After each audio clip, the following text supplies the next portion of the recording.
Ang susunod na programa ay rated G. Ito ay pwede sa lahat ng manonood.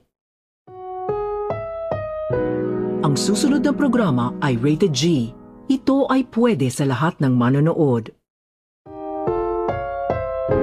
Ang susunod na programa ay rated G. Ito ay pwede sa lahat ng manonood.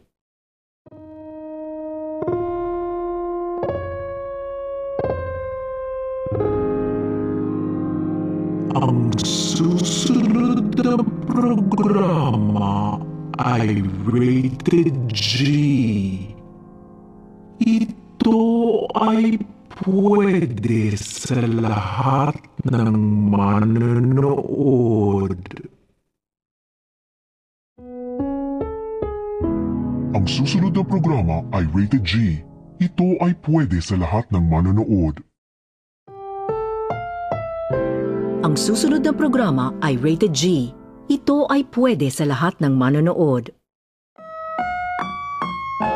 Ang susunod na programa ay rated G. Ito ay pwede sa lahat ng manonood. Ang susunod na programa ay rated G. Ito ay pwede sa lahat ng manonood. Ang susunod na programa ay rated G. Ito ay pwede sa lahat ng manonood.